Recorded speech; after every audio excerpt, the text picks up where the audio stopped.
नमस्कार दोस्तों, स्वागत है आपका हिंदी नॉलेज शो में। तो दोस्तों, बहुत ज्यादा बड़ी खबर निकलकर सामने आई है।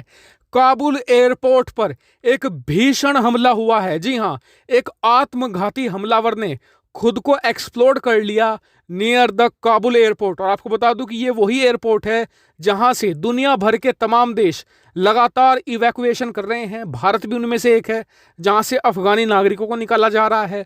देश अपने डिप्लोमेट्स को निकाल रहे हैं, अपने नागरिकों को जो अफगानिस्तान में फंसे हुए हैं उन्हें निकाल रहे हैं। और उसी बीच अब से मात्र 20 मिनट पहले ये अटैक हुआ है, और ये ठीक एयरपोर्ट के गेट के बाहर हुआ है। बताया जा रहा है कि इसमें दर्जनों लोगों के मारे जाने की खबर है। 3 अमेरिकी जो सैनिक तैनात थे बाहर, जो गार्ड कर रहे थे इस एयरपोर्ट को, उन्हें भी नुकसान पहुंचा है। हालांकि ये खबर अभी तक कंफर्म नहीं है कि उनकी मृत्यु हुई है या सिर्फ वो घायल हुए हैं, क्योंकि आपको मैं बता दूं कि सिर्फ 20 मिनट पहले की ये खबर निकलकर सामने आई है। और पेंटागन ने इस बात को कंफर्म कर दिया है कि जी हां, अटैक हुआ। स्क्रीन पर आप आर्टिकल देख सकते हैं। हालांकि उन्होंने ये नहीं बताया अभी कि अटैक किसने किया है, लेकिन इस हमले के बाद सारी दुनिया के जो बड़े बड़े एक्सपर्ट्स हैं या बड़े बड़े एनालिस्ट हैं, सबके सब सर खुजला रहे हैं कि अटैक कर किसने दिया। क्योंकि तालिबान अटैक क्यों करेगा? अब तो उसका राज है, उसे हमले करने की क्या जरूरत पड़ी है। 31 तारीख के बाद तो वैसे भी अमेरिका एयरपोर्ट तालिबान के हवाले करके जा रहा है, तो तालिबान को कोई इशू नहीं है। तो फिर आप कहेंगे कि हमला कर किसने दिया? तो देखिए, एक पॉसिबिलिटी जो लग रही है वो है आईएसआईएस की।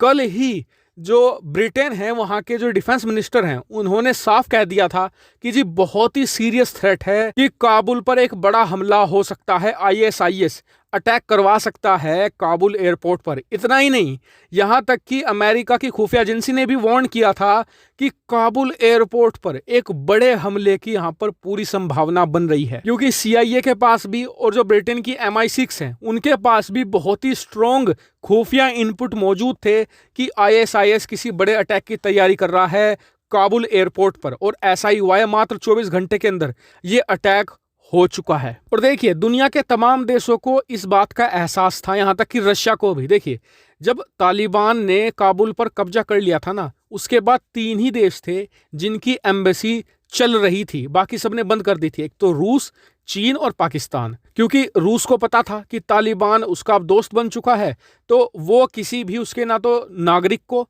ना ही किसी डिप्लोमेट को टच करेगा। और इसीलिए रूस ने अपने नागरिकों को इवैक्यूएट नहीं किया था अफगानिस्तान से, उन्हें नहीं निकाला था, ना ही अपने किसी डिप्लोमेट को निकाला था।